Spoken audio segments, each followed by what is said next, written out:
Le message du psaume 24 est pour tout le monde. Parfois, quand on lit un texte dans la parole de Dieu, je pense rapidement au psaume 1 et au psaume 2. Ces deux ensemble, on pense, qui servent d'introduction au livre des psaumes. Mais le psaume 2 est un texte, ensemble, le psaume 1 et le psaume 2, vraiment sont deux psaumes qui sont pour tout le monde. Parce que le premier psaume parle de la personne qui est juste ou qui est pardonnée, qui est enfant de Dieu, qui médite la parole de Dieu jour et nuit, et on le met en contraste avec la personne qui n'est pas croyante. Mais le psaume 24 s'adresse, oui, aux enfants de Dieu. On a des appels, je pense, aussi des rappels dans ce texte, parce que c'est des choses qu'on a déjà vues dans les psaumes. Mais on parle aussi aux non-croyants. On lance l'appel à croire en Jésus-Christ dans ce texte. Pourtant, on n'a pas le nom Jésus qui apparaît dans l'Ancien Testament. Comment m'approcher de Dieu? Comment, en tant qu'être humain, comment est-ce que je peux faire pour m'approcher de Dieu? Pour être près de lui. Quand je dis qu'on parle des gens qui sont croyants et des gens qui sont non-croyants, il faut faire attention. Parce que parfois, on a vraiment énormément de gens qui sont croyants, mais j'emploie ce terme d'une manière spécifique qu'on va traiter dans ce texte. Croyants en Jésus-Christ, spécifiquement. Je parle vraiment dans le sens de ce psaume qui dit que pour s'approcher de Dieu, il faut s'approcher par Jésus. Dans ce texte, on parle de s'approcher de Dieu, mais par Jésus. Ça, c'est un thème qui n'est pas nouveau. C'est un thème qu'on trouve dans le Nouveau Testament énormément. Et vous dites, mais attention, ici, on est dans les psaumes. Donc, si on suit notre parcours des psaumes, commençons avec le premier jusqu'au dernier psaume, le Nouveau Testament, les gens qui ont lu ces psaumes, ou ici c'est David qui est l'instrument dans les mains de Dieu pour nous donner ce psaume, parce qu'on dit psaume de David dans le premier verset. Vous dites, mais ils n'avaient pas accès au Nouveau Testament. Ça c'est vrai, mais nous avons accès au Nouveau Testament. Mais même si ces gens n'avaient pas accès au Nouveau Testament, ce thème de faire confiance en le Fils, en le Roi que Dieu, le Père, a choisi, on l'a déjà vu dans le psaume 2. Donc, ça c'est où Dieu le Père dit qu'il a choisi son Roi et qu'on devait se confier en lui. Heureux tous ceux qui se confient en lui. En fait, en étudiant les psaumes, je vais dire que jusqu'à maintenant, si je devais vous dire de lire juste un psaume, ça c'est malheureux de juste lire un, mais je vous dirais de lire le psaume 2. J'aurais du mal à ne pas vous dire de lire le psaume 1 aussi, mais bon, si je devais choisir juste un psaume, ça serait le psaume 2. Parce qu'on avance cette idée de l'évangile, de la bonne nouvelle, on a une bonne explication dans ce psaume. Donc, on parle de cette idée de s'approcher de Dieu, mais attention, par Jésus. On va voir pourquoi on met dans le titre déjà Jésus dans un instant, mais seul le Fils nous donne accès au Père. Uniquement Jésus. Ce n'est pas l'Église, ce n'est pas le pasteur, ce n'est pas vos bonnes œuvres, ce n'est pas parce que vous êtes gentil, ce n'est pas parce que vous faites du bien, ce n'est pas parce que vous donnez de l'argent aux pauvres, ce n'est pas parce que vous croyez qu'à la fin de votre vie ou même aujourd'hui dans votre vie, vous avez fait plus de bien que de mal. Ce n'est pas parce que vous êtes victime d'un malheur qu'automatiquement vous êtes vraiment quelqu'un qui est dans la présence de Dieu ou proche de Dieu. S'approcher de Dieu est possible, mais uniquement par Jésus-Christ. Et ça, c'est le thème qu'on a ici. Donc, on parle dans ce psaume, le psaume 24, je vais juste vous donner quelques notes ou observations. Le psaume 24, on a le titre, c'est simple, c'est psaume de David. Et Ensuite, je pense qu'on a vraiment d'autres catégories qu'on peut voir ici. Et on va diviser le psaume en 3 parties pour faire cette explication. On va voir 3 choses qu'on a ici qui vont nous aider à comprendre pourquoi on peut dire que pour s'approcher de Dieu, ou si vous voulez, autrement dit, pour être un enfant de Dieu ou pour être vraiment un vrai croyant, il faut s'approcher de Dieu le Père par Dieu le Fils, par Jésus-Christ. Alors, première chose qu'il faut noter est que Dieu est au-delà de tous. Il nous dépasse. On est dans une relation de créateur et créature. Ça, c'est la relation que nous avons avec Dieu. Où est-ce qu'on voit ceci? Regardez les premiers versets. Il dit à l'Éternel, la terre et ce qu'elle renferme. Donc là, tout est à Dieu, on peut dire. Tout est à l'Éternel. Il dit aussi que le monde, donc même chose, et ceux qui l'habitent, tout et tous appartiennent à Dieu, sont à Dieu. On dit l'Éternel. Donc, il nous dépasse. Pourquoi? J'ai avancé un petit peu avant, mais premièrement parce qu'il est l'Éternel et nous ne sommes pas éternels. Nous allons vivre pour toujours, quelque part après cette vie.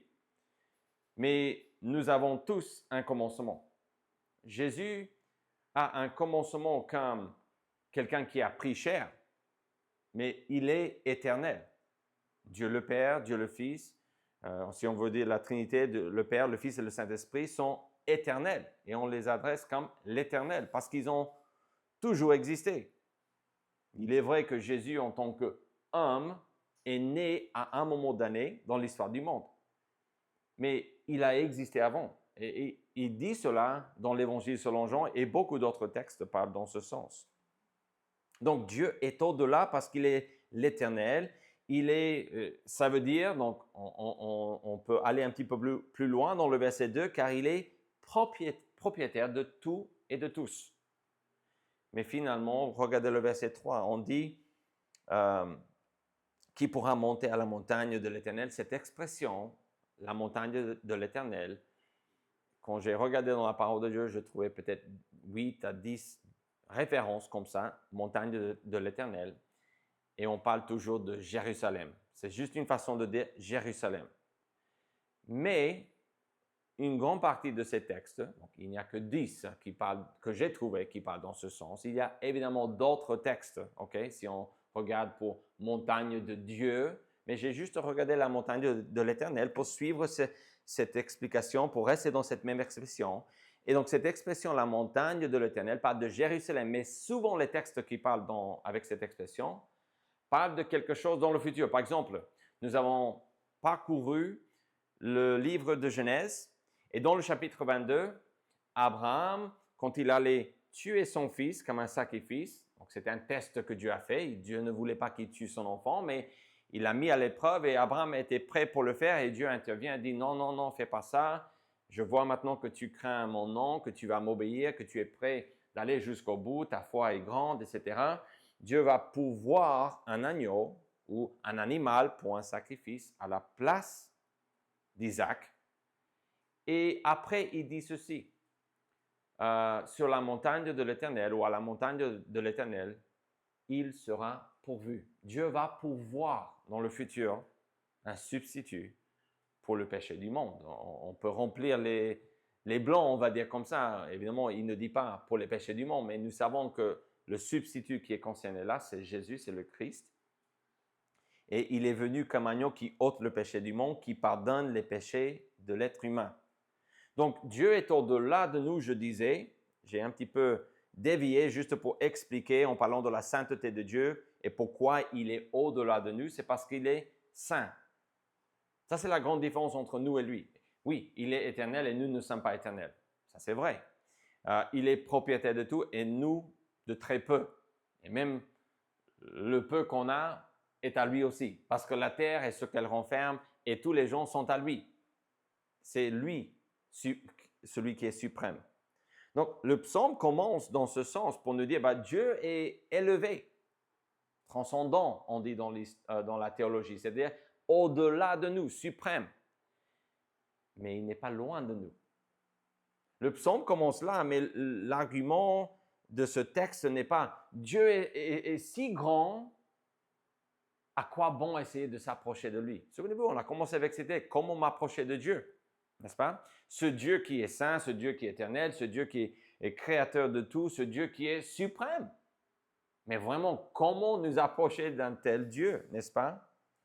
Cela nous mène vers la deuxième chose. Donc, on parlait un petit peu de cette idée qu'on a plusieurs parties dans ce psaume. On commence en démontrant, en nous rappelant que Dieu est au-delà de nous, mais on continue en nous disant que Dieu est accessible à tous. Ça, c'est impressionnant. Ce Dieu qui est si grand veut qu'on puisse le connaître. Quel amour, quelle tendresse. Quand vous voyez des gens qui sont hyper importants, de leur point de vue, et parfois de la part de beaucoup de gens, n'est-ce pas? Vous pouvez penser à j'ai regardé un petit peu le défilé du 14 juillet aujourd'hui et j'étais en train de voir les différentes dignités qui étaient là. Et c'est des gens qui sont connus de beaucoup plus de gens que moi, je suis connu. OK? Qu'on les aime ou pas, ça c'est une autre chose, mais ils ne sont pas aussi accessibles que Dieu l'est. Pourtant, Dieu est au-delà de ces gens-là. Et ça, c'est les versets 4 à 6. Donc, les premiers 3 versets parlent dans ce sens. Donc, si on veut voir la structure de ce prêche et de ce psaume, les premiers 3 versets parlent de cette idée que Dieu est au-delà. Mais les versets 4 à 6 parlent d'une merveille, qu'il est accessible à tous. Vous vous souvenez de ce que Jésus a dit quand il était sur la terre? Il a loué Dieu le Père en disant « Je te rends gloire parce que tu as choisi les enfants pour qu'ils puissent s'approcher de toi. Et je te loue, Père, parce que tu l'as voulu ainsi, Jésus dit dans le livre de Matthieu. Dieu est accessible, on le voit, parce qu'on parle ici dans ce texte de qui pourra monter à la montagne de l'Éternel. Encore une fois, c'est Jérusalem, mais souvent cette expression nous fait penser au futur. Oui, c'est Jérusalem, mais on doit comprendre dans l'histoire de la Bible, donc là on dépasse les psaumes un petit peu, on parle de ceci dans les psaumes, par exemple le psaume 2, mais Jésus, non seulement comme Genèse 22 dit, va venir à Jérusalem pour mourir, donc sur la montagne de l'Éternel, il va mourir, donner sa vie comme la rançon nécessaire pour nous sauver, pour nous pardonner. Mais de notre point de vue aujourd'hui, dans le futur, Jésus revient et l'une des choses qu'il va accomplir est ce que nous avons découvert déjà dans le psaume 2, parce que là, Dieu parle au Fils et il dit, l'Éternel m'a dit, donc c'est Dieu le Fils qui dit ici, donc c'est le roi de Dieu qui dit, l'Éternel m'a dit, donc le Père m'a dit, tu es mon Fils, je t'ai engendré aujourd'hui, demande-moi et je te donnerai les nations pour héritage, les extrémités de la terre pour possession, tu les briseras avec une verge de fer. Nous avons déjà aussi contemplé dans notre parcours de Genèse, dans Genèse 49 et verset 10. Donc, souvenez-vous qu'on commence en nous disant dans Genèse 3, dès le début de l'histoire, quand Adam et Ève ont péché, l'une des premières choses qu'on nous dit est « Je vais envoyer quelqu'un qui va réparer ce problème ». Cette personne qui va venir de la femme, donc un descendant de la femme, d'Ève, Adam et Ève, quelqu'un, un de leurs descendants, va écraser la tête du serpent. C'est une belle image de la croix de Jésus-Christ et du règne futur de Jésus-Christ, puisque sur la croix, Jésus a anéanti, a enlevé la puissance de la mort. Parce que Jésus-Christ nous a proposé la vie éternelle. Jésus nous propose une vie après cette vie. Jésus ne nie pas le fait qu'on a de la misère sur cette terre. Mais il nous dit que je suis venu pour vous donner la vie. Et cette vie est abondante, elle est éternelle. Et donc, on a cette idée de rédemption, mais on a une vie future qui est là aussi. Donc, Jésus est venu pour cela et Genèse parle de cette histoire, mais on ne sait pas vraiment de quelle famille. On sait que c'est un descendant d'Adam et Ève, mais Mettez-vous à la place du texte. Ça, c'est tout et n'importe qui. Adam et Ève sont le premier couple. Donc, quelle famille, quelle nation. Donc, quand on avance dans l'histoire de Genèse, je disais, on commence à nous dire de plus en plus d'où il va venir ce Messie, ce Christ, ce roi. Et le verset 10 de chapitre 49 de Genèse dit « Le sceptre ne s'éloignera point de Juda, ni le bâton souverain d'entre ses pieds. » Donc là, ça, c'est des termes qui parlent d'un roi qui va venir et que les peuples, jusqu'à ce que vienne le repos, donc on a cette idée, on pense que le mot veut dire le repos, donc c'est le Shiloh, littéralement, et que les peuples lui obéissent. Donc là, on parle de ce Christ qui va venir écraser la tête du serpent, mais on dit qu'il va régner. Alors, revenons à nos moutons. Nos moutons, c'est Psaume 24. On parle dans les premiers 3 versets de cette idée que Dieu est au-delà de nous, mais ici, on parle de cette idée que Dieu est accessible. Et on a cette question, qui peut s'approcher de Dieu? Lui qui est saint, celui qui a les mains innocentes et le cœur pur, celui qui ne livre pas son âme au mensonge et qui ne jure pas pour tromper. Il obtiendra la bénédiction de l'Éternel, la miséricorde du Dieu de son salut. Voilà le partage de la génération qui l'invoque, de ceux qui cherchent ta face, de Jacob. Donc, dans cette partie du texte, on parle de cette idée de s'approcher de Dieu. Comment est-ce possible de s'approcher d'un Dieu qui est saint quand on n'a pas les mains pures? Quand on emploie la bouche pour des tromperies, n'est-ce pas? Pour des petits mensonges, on dit parfois. Celui qui a les mains innocentes et le cœur pur, ceci ne décrit pas l'être humain. Parce que la Bible nous dit, comme David le dit dans le psaume 51, je suis né dans le péché, ma mère m'a conçu dans le péché. Dès que je suis né, et même dans le ventre, j'avais déjà la nature pécheresse. Souvent on voit les bébés, on dit, ah, qu'est-ce qu'ils sont mignons, ils sont super innocents et tout ce qu'on veut. Et c'est vrai dans un sens. Mais spirituellement, un bébé est né dans le péché. Ça ne veut pas dire que ses parents l'ont conçu comme un péché, mais ça veut dire que la nature pécheresse se transmet de parents aux enfants, sans qu'on le demande. Et ça, c'est la réalité. Mais on parle dans le verset 5, regardez le verset 5, donc en parlant de cette personne qui a accès à la montagne de Dieu, bon, donc pour dire à la présence de Dieu, parce qu'on voit dans les psaumes, je pense que c'est le psaume 68, je n'ai pas noté le verset, mais je pense que dans le psaume 68, on parle de cette idée que Dieu veut demeurer sur cette montagne éternellement. En fait, son désir, non seulement est de régner, mais de régner éternellement sur cette montagne. Il le dit, je pense que c'est le verset 17. « Pourquoi, montagne aussi nombreuse, avez-vous de l'envie? » Donc ça, c'est une façon de parler des nations, des hautains. On leur appelant des montagnes. Mais il se lève contre qui? Contre la montagne que Dieu a voulu pour résidence. L'Éternel n'en fera pas moins sa demeure à perpétuité. Qu'est-ce que ça veut dire? Il va régner sur cette montagne à perpétuité. Donc, si on revient au psaume 24, et il y a d'autres textes dans le Nouveau Testament qui parlent dans ce sens, mais si on revient ici au psaume 24, les versets 4 à 6, on parle, notamment dans le verset 3 aussi, de monter à la montagne de l'Éternel. Cette montagne, plus tard, est précisée comme l'endroit où Dieu veut régner. On sait que c'est la montagne où Jésus a donné sa vie, et on sait que c'est la montagne où Jésus va régner pour toujours. Où est cette montagne? C'est Jérusalem. Et c'est pour cela qu'il ne faut pas trouver cela bizarre quand on arrive à la fin de la Bible, dans Apocalypse 21, 2, de voir que Jean, quand il voit le futur, quand Dieu lui révèle le futur et il écrit les choses, il dit, je vois la nouvelle Jérusalem qui descend. Pourquoi la nouvelle Jérusalem? Parce que Dieu a déterminé qu'il allait établir sa demeure à Jérusalem pour toujours. Donc, oui, on est dans le psaume 24, mais quand on étudie ce thème de s'approcher de Dieu, le thème qui nous est présenté avec cette expression, de la montagne de Dieu, il faut comprendre, cette idée de montagne de Dieu est chargée de signification. C'est Jérusalem, mais c'est plus que la Jérusalem actuelle.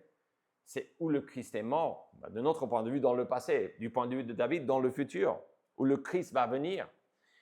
Mais comme Abraham a dit dans Genèse 22, mais de notre point de vue, Dieu le Fils va revenir et il va établir son trône sur la montagne de Jérusalem. Sion ou Jérusalem ou la montagne de l'Éternel. Donc Dieu est accessible parce qu'on parle dans le verset 5, il obtiendra la bénédiction de l'Éternel, la miséricorde du Dieu de son salut. Voilà le partage de la génération qu'il invoque, de ceux qui cherchent ta face de Jacob. Donc ici dans le verset 6, sincèrement, on n'a pas une division nette, on avance déjà vers la troisième chose ou le troisième aspect. Et vraiment, ces trois éléments qu'on voit ici, donc versets 1 à 3, 4 à 6 et là maintenant 7 à 10, on parle de cette idée tout simplement que le roi de gloire nous donne accès. Accès à quoi? Ou à qui? Au Père. Dieu le Fils qui a donné sa vie n'a pas besoin de miséricorde. Il n'a pas besoin de salut. Donc, quand on lit le verset 5, il obtiendra la bénédiction de l'Éternel. Qui obtiendra? Celui qui peut monter à la montagne de l'Éternel. Il va trouver la miséricorde du Dieu de son salut. Et ça, ce n'est pas uniquement quelqu'un au singulier, donc celui, comme on dit dans le verset 4, celui qui a les mains innocentes, celui qui ne livre point, et qui est le seul, historiquement, dans l'histoire du monde, qui est le seul qui est né innocent, qui est le seul qui est né sans tromperie dans sa bouche, qui est le seul qui n'a jamais fait de mal, qui est le seul qui a un cœur qui est complètement pur. Nous n'avons pas besoin de lire beaucoup dans la parole de Dieu pour savoir c'est Jésus-Christ. Il est celui qui peut ôter les péchés du monde. Il est l'agneau. Il n'est pas un agneau parmi d'autres, il est l'agneau de Dieu qui ôte le péché du monde. Jésus-Christ a dit, nul ne vient au Père que par moi. Il n'a pas dit je suis une option, il a dit je suis l'option. C'est moi ou rien. Donc, dans notre façon d'exprimer la parole de Dieu, de partager la parole de Dieu et de l'expliquer, surtout pour moi en tant que pasteur, je ne dis pas que Jésus est le seul chemin parce que je veux que tout le monde croie que moi j'ai la vérité, qu'il n'y a pas d'autres églises qui ont la vérité. Moi, ce que je vais dire est ce que Jésus dit. Et Jésus dit qu'il est le seul chemin. Il est la vérité, le chemin. Et il dit, nul ne vient au Père que par moi. Ça, c'est vraiment, je pense, David ne comprenait pas tout ce que nous comprenons parce qu'il n'avait pas le Nouveau Testament. Mais on sait que David a déjà entendu parler du Christ. Il savait que Jésus n'allait pas rester dans le tombeau. Donc, il savait que ce Christ allait ressusciter. Ça, c'était le psaume 16. On a étudié ceci déjà. Mais ici, on voit déjà, on commence à changer vers la fin, verset 7. Porte, élevez vos linteaux, élevez-vous, porte éternelle, que le roi de gloire fasse son entrée. Qui est ce roi de gloire? L'Éternel fort et puissant, l'Éternel puissant dans les combats. Porte, élevez vos linteaux, élevez-les, porte éternelle. Que le roi de gloire fasse son entrée.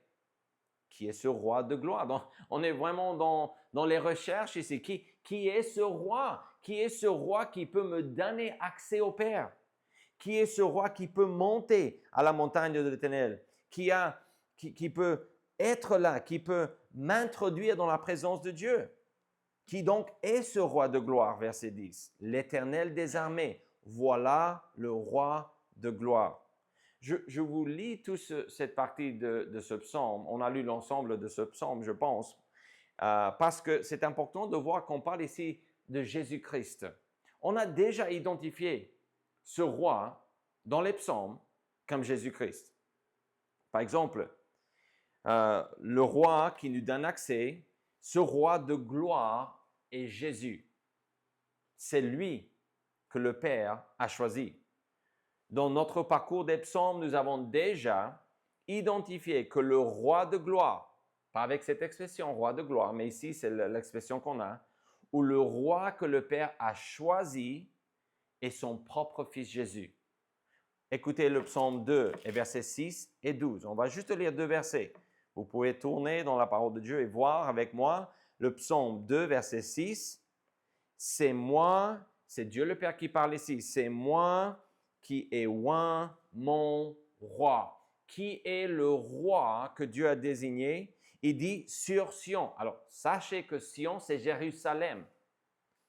Souvenez-vous que je vous ai dit que la montagne de l'Éternel, c'est une expression qui veut dire, parfois on l'emploie dans certains textes juste pour dire Jérusalem. Sans parler du sacrifice de Jésus, sans parler du règne futur, c'est juste pour dire qu'ils se sont éloignés de la montagne de l'Éternel qui veut dire Jérusalem. Donc, on parle de Jérusalem et Dieu dit dans ce texte, Dieu le Père dit, tu es mon fils. Il dit dans le verset 7, tu es mon fils, je t'ai engendré aujourd'hui. Mais juste avant, Dieu le Père dit, j'ai choisi mon roi sur Sion, ma montagne sainte. Donc, le lien est là, le lien est fort. Quand on compare la Bible avec la Bible, et on lit le verset 12 surtout dans ce contexte, voilà ce que Dieu dit qu'il faut faire, ou peut-être c'est David au nom de Dieu. Il dit, et maintenant, roi, conduisez-vous avec sagesse, juge de la terre, recevez instruction, servez l'Éternel avec crainte et réjouissez-vous avec tremblement. Ça, c'est Dieu le Père, servez l'Éternel. Mais comment? Baisez le Fils, de peur qu'il ne s'irrite et que vous ne périssiez dans votre voie, car sa colère est prompte à s'enflammer. Mais en parlant de ce Fils, on sait que ce roi, dans le psaume 2, je vais lire la dernière partie dans un instant, mais on sait qu'on parle de Dieu le Fils comme le roi suprême, et pas de David uniquement ici, parce que écoutez ce que Dieu le Père dit qu'il faut faire avec ce roi, qu'il appelle aussi son Fils. Il dit, heureux tous ceux qui se confient en lui.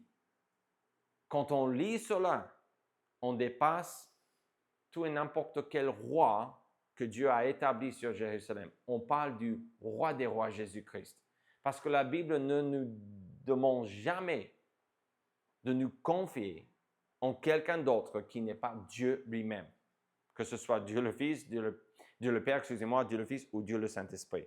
OK, donc revenons encore une fois au psaume 24.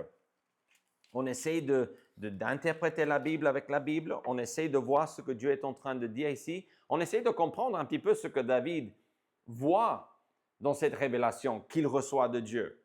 On ne sait pas, on ne peut pas dire en tout cas ce qu'il pensait à chaque fois. Tout ce qu'on a est ce qu'il dit. Mais on n'est pas toujours sûr s'il a compris chaque aspect non plus. Parfois, les instruments ou les auteurs bibliques, ils transmettent des choses comme par exemple Daniel ou l'apôtre Jean. Il dit des choses parce qu'il voit des visions et Dieu lui dit, écris ce que tu vois. Il le fait, mais il dit, mais je ne comprends pas. Mais Dieu, il comprend. D'accord? Et Dieu nous a donné sa parole. Et donc ici, on ne sait pas exactement tout ce que David connaissait. Il ne connaissait pas le nom Jésus, mais il sait qu'on parle d'un de ses descendants qui allait régner sur la terre. Et je pense que le contexte ici n'est pas le règne nécessairement, c'est plus le sacrifice, parce qu'on parle d'obtenir la bénédiction, la miséricorde et le salut. Et ça, c'est ce que le roi nous donne. C'est pour cela que le psaume finit avec cette idée d'élever vos linteaux, élevez-vous, portes éternelles, comme si les portes de Jérusalem pouvaient sauter dans l'air et élever leurs linteaux, leurs mains, et adorer et ouvrir grand les portes pour que ce roi puisse entrer dans la demeure de Dieu. Et souvenez-vous que l'appel est ici pour nous tous, parce que la Bible dit, voilà le partage de la génération qui l'invoque. Donc, ce que nous voyons ici, et dans d'autres textes comme le psaume 16, on parle du Messie. David savait, d'après le psaume 16, 9 à 11, il avait la confiance, on parle de la confiance de Jésus plutôt dans ce psaume vis-à-vis de sa mort. On prédit sa mort et on dit que David dit dans ce texte qu'il savait que Dieu le Père n'allait pas laisser le corps de Dieu le Fils dans le tombeau, que le corps n'allait pas voir la corruption. Et Acte reprend ce texte et dit, David annonçait la résurrection de Jésus-Christ. Donc, David connaissait la mort et la résurrection de Jésus-Christ. Et il connaissait aussi le règne futur de Christ. Mais je pense que le psaume 24, encore une fois, traite plus le sacrifice de Jésus-Christ et cette idée d'avoir accès au Père. Écoutez, un texte dans le contexte, le psaume 20 et le verset 10. On parle du roi, de ce roi. Écoutez ce que David dit. David s'adresse à Dieu le Père et il dit ceci: Éternel, sauve le roi, qui est le roi. C'est pas lui, c'est pas David qui est roi d'Israël. Il dit sauve le roi, c'est le Fils. C'est Dieu le Fils. C'est son oint, c'est Jésus. Et puis parce qu'il dit ceci, que le roi nous exauce quand nous l'invoquons. Alors, comment est-ce qu'on sait que David ne parle pas d'un roi 100% humain et uniquement humain? Ou comment est-ce qu'on sait qu'il ne parle pas de lui-même comme roi d'Israël, le plus grand roi d'Israël? C'est simple. Parce que David demande à Dieu le Père de sauver le roi. Je pense que ça, c'est dans le contexte de le délivrer de la mort, parce qu'il va donner sa vie comme la rançon de plusieurs. Et Dieu va le ressusciter. Et David dit, tu m'as déjà dit que tu vas le faire, donc je te demande de le faire. Et puis, il dit qu'il nous exauce quand nous l'invoquons. Il n'y a jamais dans la parole de Dieu le commandement ou l'ordre de Dieu aux êtres humains d'invoquer le nom d'un roi qui est juste humain. Par contre, le roi des rois, Jésus, oui. Le Père a dit dans le psaume 2, « Heureux tous ceux qui se confient en lui ». Ici, David dit qu'il nous exauce quand on lui prie, quand on l'invoque. Et le psaume 24 nous dit que ce roi est aussi connu comme le roi de gloire, celui qui a accès. En fait, quand nous nous approchons de la présence de Dieu, il nous faut passer par quelqu'un. Mais quand ce roi de gloire avance, l'expression qu'il emploie, c'est comme si les portes vont élever le linteau et ouvrir grand les portes. Pourquoi? Parce qu'il n'y a rien qui peut empêcher ce roi de gloire d'entrer. C'est sa place, c'est sa demeure. Lui et le Père sont un seul Dieu. Il n'y a pas de désaccord entre eux. Donc, on parle dans ce sens-là. Qui donc est ce roi de gloire? On demande 2 fois ici. Et on répond que ce roi de gloire est Dieu, l'Éternel. Et je veux finir avec cette idée que Jésus est le roi. Jésus-Christ est le roi. On l'a vu dans les psaumes 2, 16, 20, et on a comparé cela avec 24. Mais maintenant, je vous invite à réfléchir à 2 autres textes du Nouveau Testament qui identifient Jésus comme ce roi de gloire qui est annoncé dans le psaume 24. Premier texte, Matthieu 2, 1 à 2. Quand les mages ont vu l'étoile qui annonçait la naissance de Jésus-Christ, ils sont venus vers le roi d'Israël, nommé Hérode. Et ils ont demandé une question qui a perturbé Hérode et tout Jérusalem. Quelle était cette question qu'ils ont demandée? Où est le roi des Juifs qui vient de naître? Où est-il? On a vu son étoile et on est venu pour l'adorer. L'adorer. Quand un ange vient de la part de Dieu, comme dans le livre d'Apocalypse, et commence à révéler quelque chose à l'apôtre Jean, 1 ou 2 fois, je pense au moins 2 fois, Jean va réagir à cette révélation en se prosternant devant l'ange. Et l'ange répond, ne fais pas cela. Je suis ton semblable. Je ne peux pas être adoré. Ce n'est pas ma place. Pourquoi? Parce qu'on doit adorer Dieu seul. Ça, c'est ce que la Bible demande. On n'adore personne d'autre, à part Dieu le Fils, Dieu le Père, je dis toujours le Fils d'abord, Dieu le Père, le Fils et le Saint-Esprit. C'est la règle. On doit uniquement adorer Dieu. Donc, Jésus est le roi qui est venu. Et Matthieu, en fait, présente son évangile, son point de vue du Christ. Dieu se sert de lui pour nous montrer le roi des Juifs. Mais le vrai roi, pas David, mais le fils promis à David qui allait régner éternellement. en parlant de cette idée que Jésus est ce roi de gloire, le deuxième texte dans le Nouveau Testament qui mentionne ceci, eh bien, Luc 1, 31 à 33, on parle de ceci, parce qu'on décrit en disant que Jésus, qu'il sera grand, et puis un petit peu plus loin dans ce texte, on dit « Il régnera sur la maison de Jacob éternellement, pour toujours ». Souvenez-vous qu'on a parlé dans le psaume 68 que Dieu a révélé que son désir, son but, pas son désir nécessairement, mais son but, sa mission, ce qu'il va réaliser, est qu'il va régner sur la montagne qu'il a désignée pour toujours. Donc Jésus est identifié dans le Nouveau Testament comme celui qui va régner pour toujours. Alors, on a quelque chose qu'il faut comprendre ici, et c'est cette idée que seul Jésus, le Fils, nous donne accès au Père.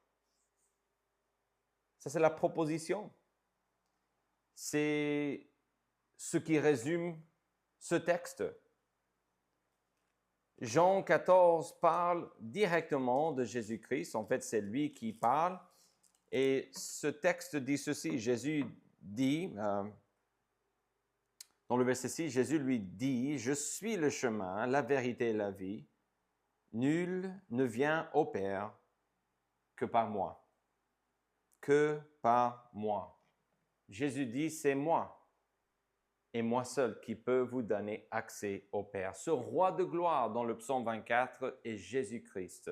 On le voit dans le contexte de ce psaume, le psaume 2, le psaume 16, le psaume 20, le verset 10 le dit. Jésus est ce roi, il est le Messie.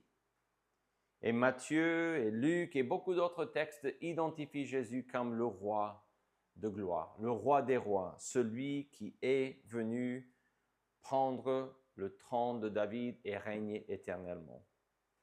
Alors, ce que vous faites de Jésus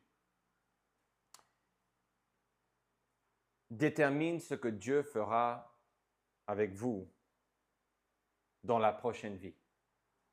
On parle de l'éternité. Et je veux vous dire que souvent, on dit qu'il y a 3 possibilités quand on est devant une décision. On va dire qu'on va être pour, contre ou neutre. En fait, Matthieu 27, 22, on voit qu'on a Pilate qui dit à la foule qui est devant lui, donc la foule qui est venue avec Jésus pour le crucifier, et Pilate leur dit, « Que ferai-je donc de Jésus ?» Et ça, c'est la question qu'il faut se poser. Qu'allez-vous faire avec Jésus? Qu'allez-vous faire de ce Jésus qui est venu? Il dit qu'on appelle Christ. Tous répondirent qu'il soit crucifié. Alors, on a vraiment en quelque sorte 2 possibilités, même si la position de Pilate n'est pas d'être ou de rester neutre. Il le voit de cette manière, il se lave les mains, il dit « je suis innocent », mais la réalité est qu'on est pour Jésus ou on est contre Jésus. Mais il essaie de faire semblant de rester neutre. Et beaucoup de nos jours essayent de faire de même. Beaucoup aussi vont tout simplement dire qu'il soit crucifié. Il peut dire qu'il est Dieu, il peut faire du bien, ça m'est égal, je dis absolument pas. Il n'est pas question que je me prosterne devant lui. Donc on a la possibilité d'être comme Pierre, Pilate ou la foule, si on veut, qui rejette Jésus, ou comme Pierre, je disais. Parce que dans Jean 6, 68 et 69, quand Jésus a dit des choses à la foule et à ses disciples qui le suivaient, il a dit des choses qui étaient dures à accepter.